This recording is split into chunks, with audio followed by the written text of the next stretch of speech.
What's up, everybody? Tyson Roush, Let's Talk Jets. Hope everybody's having a great weekend. The team made some news yesterday as they interviewed Mike Vrabel for their vacant head coach position. You got to give the Jets credit. They are moving quickly, interviewing a lot of candidates, which is exactly what you want. You want a thorough and comprehensive search to see who is the best fit for your organization.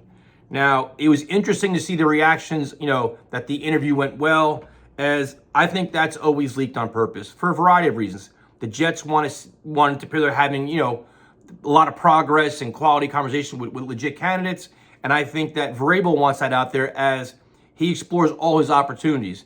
If he's going to visit with the Bears and Saints and whoever else, he wants them to know, listen, things went well with the Jets. If you want me, you're going to have to pay more.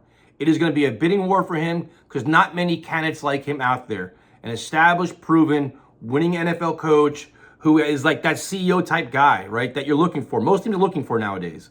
Now, I've seen comparisons, like saying that since Sean Payton and Jim Harbaugh had success this year, he's in that mold. I'm not really sure that's true if he's that established and that proven as a winning coach in the NFL. But I think in terms of the Jets candidate list, he's got to be high on it. Now it comes down to, what do you want to give him? Like, what is it going to take to get him here? And the first thing to be money. Will Woody Johnson pay him big-time money and literally outbid other teams for Vrabel services? There could be mutual interest, but when you're coming to the Jets, there's going to be a Jets tax, as you're taking over a team that haven't been to playoffs in 14 years. The losing, the dysfunction, the culture change, we all know what it is at this point. But you got to pay for that, especially coming to this market and dealing with Woody. So will Woody Johnson pay whatever it takes to get him in here? The second thing is, are you willing to let Vrabel choose his GM?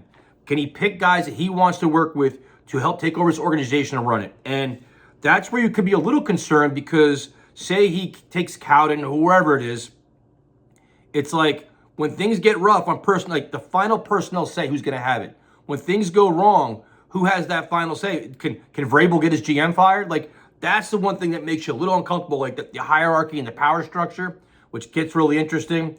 But then again, if you want him in the building, are you willing to do that? I'm not so sure. I mean, I like him as a head coach. I think his mindset and his personality is probably a great fit for the Jets, exactly where they are now. It's going to be similar to Rex Ryan, but more proven, I think, with a better program and a different mindset that will clean up a lot of things in the locker room. But it makes you a little uncomfortable knowing how much power he could potentially have just take over this team. So are you willing to do that? The other thing, too, is I wonder, as this all plays out, I truly wonder what he's looking for. He said he wants the GM he likes, he wants the power stability, he also wants the quarterback. I wonder how much that is in play with the Jets.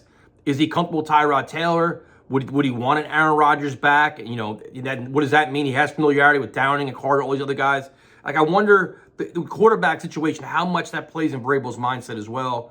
And what would the Jets be willing to do? If Vrabel says, listen, I want Rodgers out of here, are the Jets willing to do that? Or if he says, listen, I want to run it back with Rodgers, like, I'm curious to see how much say they actually give him to get him in the building. And then other than that, I for some reason, I just feel like Monday is going to be a very interesting day where the Patriot job comes open. I think he's going to want that one. The Raiders gets really interesting too, with the ties to Tom Brady. I'm not sure where the Jets rank in his list. I mean, everybody could say all the right things when you're in that process, trying to generate interest and generate, contract offers or anything else. But when push comes to shove, how do you really feel about the Jets? So we'll see what happens. I think they're probably going to interview a lot of other candidates this week. I'm sure Rex will get an interview, and Aaron Glenn, and I'm sure Brian Flores and whoever else.